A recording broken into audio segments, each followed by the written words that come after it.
সেই কষ্টটার কথা মনে পড়লে আর কিছুই মনে হয় না যে এটার থেকে বড় কোনো কষ্ট আছে।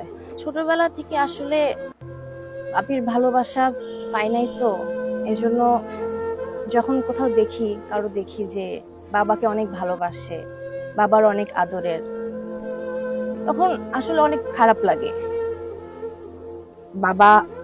বাবা হারানো, একটা অভিভাবক হারানো যে কত কষ্ট হতে পারে, আমরা 3 বোন আমরা সেটা উপলব্ধি করেছি। আর মৃত্যুটা যদি সহজ হতো, নর্মাল মৃত্যু হতো, তাহলে এত কষ্ট লাগতো না।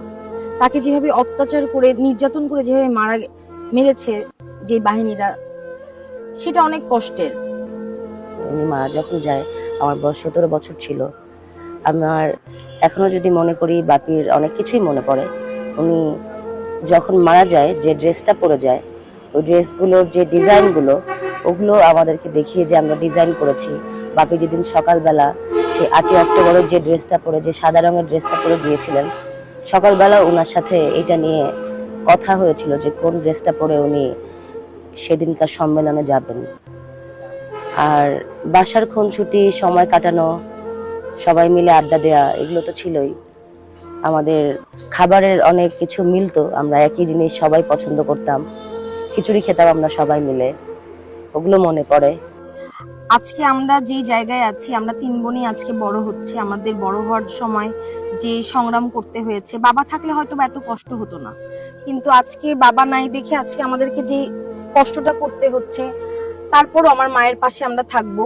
আমার মা একা একা সব কষ্ট করছে, তার পাশে আমরা থাকতে চাই। আমি অসুস্থ হয়ে যাওয়ার পরে একা একাই মানুষ হয়েছি, যা যাবরের মতো জীবন কাটাইছি, একবার এখানে একবার ওখানে, অনেক সংগ্রামের মধ্যে দিয়ে আমার মা অনেক কষ্ট করছে। সেখান থেকে আমার মায়ের বয়সও খুব কম ছিল যখন আমার মা বিধবা হয়। আমার মা আমাদের 3 বোনের মুখের দিকে তাকায় আর কোনো কিছু ভাবেনি, তার জীবনটা সে আমার বাবার স্বপ্ন পূরণ করার জন্য উৎসর্গ করে দিছে। ওনাকে মিস করি আমরা 3 বোন, অবশ্যই। এটা মিস না করার কিছু নেই, সারা জীবনই করে যাব। উনি মারা যাবার পর আমার নিজের মাকে দেখে আসছি যে উনি আসলে এই এলাকার মানুষ ছেড়ে অন্য কোথাও যাবেন, এটা উনি কখনোই চিন্তা করেননি। উনি সকল রকম সংগ্রাম মোকাবেলা করে উনি দলের পাশে ছিলেন, ইলেকশন করেছেন, ওনাকে জোরপূর্বক হারিয়ে দেওয়া হলো, তারপরও উনি হার না মেনে সবসময় রাজপথে ছিলেন। আজকে 17 বছর হয়ে যাচ্ছে আমার বাবার খুনের বিচার আমরা পাইনি। সে যে বড়াই গ্রামের গুরদাসপুরে যে স্বপ্ন দেখছিল, সেই স্বপ্ন আমরা পূরণ করতে পারিনি। আমার মা সেই স্বপ্ন পূরণের জন্য আমার বাবার অবর্তমানে চেষ্টা চালিয়ে যাচ্ছে। সে একদিকে সে সংসার দেখছে, একদিকে সে আমাদের 3 বোনকে মানুষ করেছে। তার জীবনটা অনেক সংগ্রামের মধ্যে দিয়ে গেছে। আপনারা যদি আমার বাবার আদর্শ এবং স্বপ্ন পূরণে আমার মাকে সাহায্য করেন, সেটা আমরা তিন বোনই সাধুবাদ জানাই। এবং পুরো বড়াইগ্রামবাসী, পুরো গুরুদাসপুরবাসী সবাইকে সেই আহ্বান জানাই ওনাকে এই স্বপ্ন পূরণে পাশে থেকে সাহায্য করতে। আর বাবার খুনের বিচারটা আমরা দেখতে চাই, যে কবে আমরা এই খুনের বিচারটা দেখতে পাবো সেটা নিয়ে আমাদের সন্দেহ ছিল যে আদৌ আমরা দেখতে পাবো নাকি।